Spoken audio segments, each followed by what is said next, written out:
이 이야기는 실제 제보 이야기입니다. 20여 년도 지난 이야기입니다. 친구의 소개로 만나게 된 남친은 배달 일을 하면서 저랑 만나던 사이였고, 사귄 지 한 달 정도 되었을 때였나? 하루는 남친과 함께 놀고 있는데 전화가 왔고, 그 전화를 받은 남친은 친구에게 가봐야겠다며 갑자기 일어서는 걸 전 막고 싶어서 어딜 가냐, 같이 가자 등 자꾸 그냥 보내기 싫고 막고 싶어졌었어요. 그냥 그날은 저랑만 놀아줬으면 하는 그런 심정에 땡깡을 부린 것 같아요. 안 가면 안 되겠냐? 왜 그리 자꾸 가려고만 하냐? 땡깡이란 땡깡은 다 부린 것 같아요. 오랜 친구 사이라서 꼭 가봐야 한다며, 그 친구가 다쳐서 입원하는 병원으로 가야 된다며 일어섰고, 그럼 나도 같이 가자.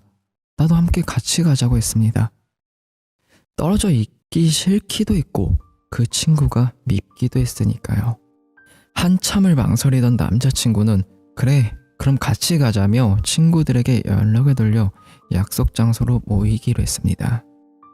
남자친구는 바이크를 타던 사람이라 전 뒤에 올라탔고, 한참 달리다 신호를 기다리던 도중에 전 기억이 사라졌습니다.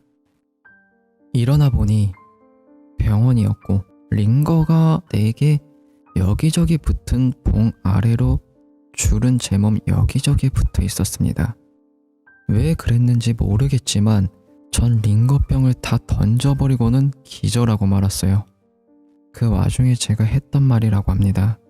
남자친구가 부르니까 가야 된다. 저기 있다고 같이 가자고 한다. 저기 있다고 같이 가자는데 왜 날 묶어두냐. 나가려고 했다고 엄마에게 이야기를 들었습니다. 제가 정신을 차렸을 때쯤이었나? 뭔가 환하게 빛이 나고 있어서 눈을 뜨니 중환자실이었고, 정신이 드냐는 의사의 말에 눈만 깜빡거리며 대답을 했습니다. 상체를 좀 올려보고 싶어서 올려달라고 해서 앉아보니 다친 분들이 많았는데, 마주보고 있는 자리에 왼팔이 잘린 제 남자친구 친구가 거기 앉아서 절 보고 있더라고요. 어떻게 된 거냐 물어볼 순 없었고 그냥 멍하니 보기만 보다가 기절을 한 것 같습니다. 너무 끔찍하기도 했고 처음 보는 광경이라 그랬던 것 같아요. 간호사 선생님께 물어보니 저랑 같은 날 들어와 팔이 부서져서 절단할 수밖에 없었다고 하더라고요. 그 와중에 전 제 남자친구를 잊고 있었나 봅니다. 면회 온 엄마에게 남자친구는 어디 있냐고 물었습니다. 괜찮냐고 말이죠. 근데 엄마는 대답을 회피하시더라고요. 그래서 왜 그러는 거냐, 말해 달라, 왜 말을 안 해주냐. 제가 난동을 부리니 간호사 선생님이 제 팔과 다리를 묶고 안정제를 투여하고 그 뒤론 또 기억이 없어졌습니다. 그러다 또 깨어 면회 온 엄마에게 다시 한번 물어봤습니다. 그러자 엄마가 하는 말은 네 남자친구 너 사고 나던 날 피 한 방울 흘리지도 않고 그 자리에서 죽었대.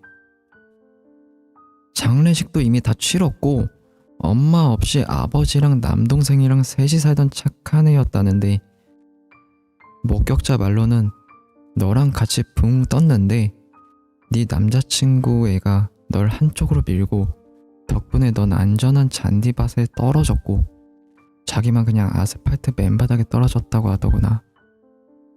네 아버지가 내 남자친구였던 애 장례식에도 가고 다 했어. 다 끝냈다. 그 집 아버지가 하는 말이 내 아들은 갔어도 따님은 살지 않았냐고 잘 키우시라고 그랬단다. 전 믿을 수가 없었습니다. 그렇게 가버렸다는 사실에 울기만 하고 또 울고 또 다시 잠들어 버렸습니다. 기절하는 것처럼. 안전제를 맞은 것 때문인지 꿈을 꾸는데 제가 어딘가를 가는 꿈이었어요. 가방 안에 이것저것 챙겨서 제가 아주 어릴 때 살던 동네 앞 사거리쯤에서 택시 한 대를 타게 됐는데, 저만 탄 게 아니라 제 앞에 팔 잘려 있던 남자친구의 친구도 타고 여러 명이 타고 있었습니다. 한참을 달리다가 전봇대 같은 곳에 쿵 하고 바다 전 내렸고 차를 보니 검은색 자동차로 세기변에 있더라고요. 가방을 메고 큰 대문이 있는 곳까지 걸어가게 되었는데 철문 앞 하얀 수염이 엄청 긴 할아버지가 갑자기 저한테 말을 건넵니다. 여긴 왜 온 거야? 여기 들어가고 싶어서요. 안 돼. 아직 아니야.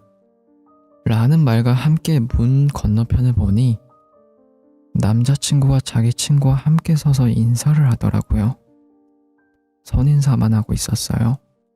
말은 하지 않고. 입모양은 움직이지 않았지만 소리는 들리는 듯 했습니다.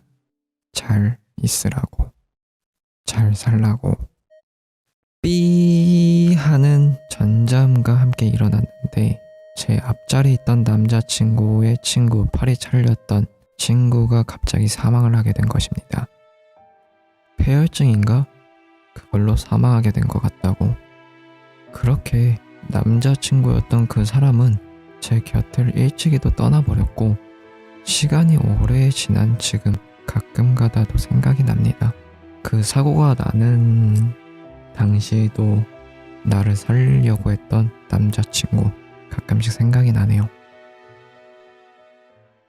여자친구를 살리려고 밀고 본인은 죽고 말이 안 나온다. 잠깐만. 나도 눈물이 나오는데 참았어요. 마지막에 잘 있으라고 그거 할 때 나 진짜 나도 눈물 날 것 같아. 잠깐만. 잘 있으라고. 이런 썰은 이제 피해야 되나? 눈물에서 콧물 날 것 같아.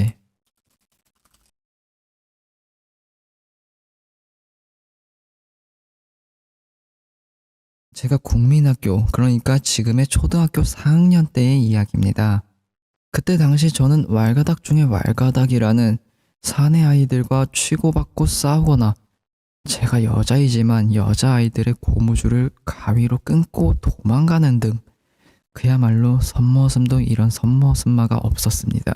초가을쯤이었나? 그날도 교실에서 아이들과 책상 위를 뛰어다니며 수업 종친 줄도 모르고 큰 소리로 떠들면서 놀고 있었을 때였나? 그때였을 거예요. 저희 담임 선생님께서 들어오시면서 수업종이 쳤는데 떠드는 사람이 누구야? 반장, 부반장 앞으로 나와. 그때 전 부반장이었기에 반장과 함께 칠판 앞으로 나갔습니다. 반장, 부반장이라는 것들이 애들 조용히도 안 시키고 같이 떠들어? 칠판 잡아 빨리.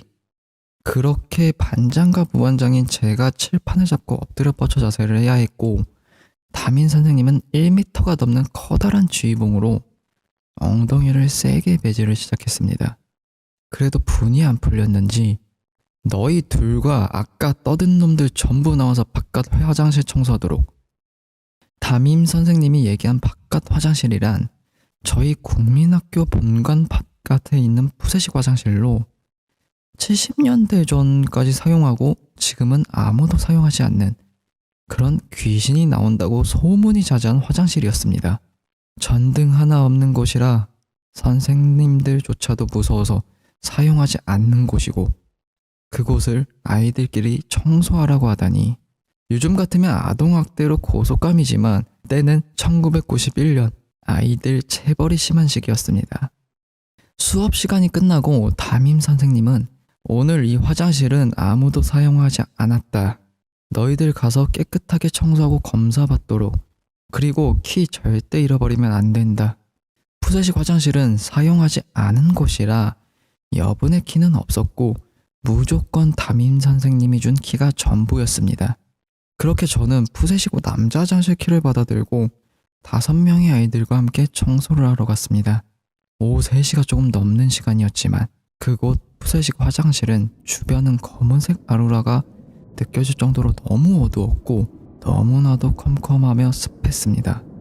성인인 선생님들도 무서워하는 곳인데 하물며 11살인 아이들은 얼마나 무서울지 짐작하실 겁니다. 이 푸세식 화장실은 여자 화장실이 13칸, 남자 화장실이 2칸이었습니다. 저와 아이들은 먼저 여자 화장실부터 청소를 시작했는데 전등도 없고 또한 손전등 하나도 없었기에 바깥에서 새어 들어오는 조그마한 햇살에 의지해서 청소를 하는 수밖에 없었습니다. 너무 어둡고 으스스했기에 저희들은 다 같이 화장실 문을 하나씩 열고 푸세식 변기의 빛을 보지도 않고 그 주변을 마대걸레로 빡빡 닦고 문을 닫았습니다. 그렇게 10번째, 11번째, 12번째, 드디어 여자 화장실의 마지막 칸 13번째 칸. 그렇게 계속 잘 열리던 화장실의 문이 13번째 칸에서는 아무리 힘을 주어도 문이 열리지 않았습니다.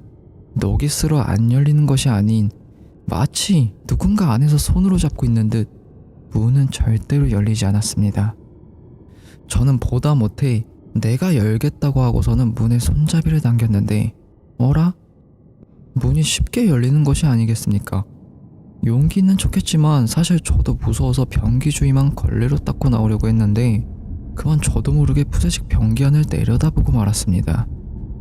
바로 그때 어두운 변기 안인데 제가 그곳을 보는 순간 빛을 비추는 듯 선명하게 안이 보였고 거기에는 하얀 얼굴, 빨간 입술에 하얀 웨딩드레스를 입고 두 눈이 맑은 하늘색의 프랑스 인형의 두 눈을 깜빡깜빡이며 시익하고 저를 보고 소름 끼치게 웃고 있었습니다. 순간 저는 소스라치게 놀라 소리를 치며 화장실을 나왔고 다른 아이들은 무슨 일이냐며 저에게 와서 물었습니다. 저는 제가 본 것을 설명하고는 누군가 안에 들어가 확인해 주길 바랬지만 그 누구도 선뜻 들어가지는 못했습니다. 그래도 용감하게 그중 한 명이 살금살금 들어가서 변기 안을 확인하는데 야, 너 놀라서 헛것 본 거 아니야? 그냥 돌돌 말린 휴지만 있는데? 휴지? 아니, 제가 본 것은 결코 휴지 따위가 아니었습니다. 저는 용기를 내어 다시 한번 들어가 변기 안을 확인했는데 그 안에는 정말 두루마기 휴지 한 통을 말아서 버린 것처럼 돌돌 말려있는 화한 휴지만 있을 뿐이었습니다. 아이들은 제가 헛것을 보고 허들갑을 떨었다며 빨리 청소나 마저 하자면서 남자 화장실로 향했습니다. 그러나 소름 끼치게 웃던 그 인형은 결코 헛것을 본 것은 아니었고 더군다나 쓰지 않은 화장실에 하얀 휴지가 더럽혀지지 않고 변기 안에 있는 것도 있을 수 없는 일이었기 때문입니다. 소름 끼치도록 오싹했지만 일단 친구들을 따라 남자 화장실로 갔습니다. 남자 화장실은 두 칸이라 저를 포함 단 3명만이 남아 청소를 하기로 했습니다. 첫 번째 칸의 자물쇠를 열고 문을 여는데 분명 아까 담임 선생님께서 오늘 아무도 사용하지 않았다는 화장실인데 그 안에 당일 날짜의 신문지가 반이 접혀 놓여 있었습니다. 쓰지도 않은 화장실에 당일날 신문이라니. 저희는 대충 걸레로 닫고 마지막 남자 화장실 문의 자물쇠를 열었습니다. 그리고 문을 연 순간 저를 포함하여 전원 소리도 지르지 못한 채 청소도구를 버리고 도망쳤습니다. 그곳에서 우리가 본 것은 막 불을 붙인 듯 재떨이 위에 놓인 하얀 담배. 이 담배에서 한 줄기 연기가 피어오르며 타고 있었고 그 옆에 놓인 성냥에는 금방 후 하고 분 듯한 꺼져가는 연기가 올라오고 있었기 때문입니다. 분명 제가 열쇠를 가지고 있었고 1시간 이상 청소하는 동안 그 누구도 화장실을 사용하지 않았는데 담배가 타고 있다는 것은 말도 안 되는 일이었고 소문처럼 여기는 귀신이 사는 화장실이라 귀신이 저에게 장난질을 한 것일까요? 화장실에서 인형 귀신, 이런 귀신을 본 적이 꽤 있죠. 저도 약간 나는 이 이야기를 좀 설명해드리면서 설마 나 그게 나올 줄 알았어요.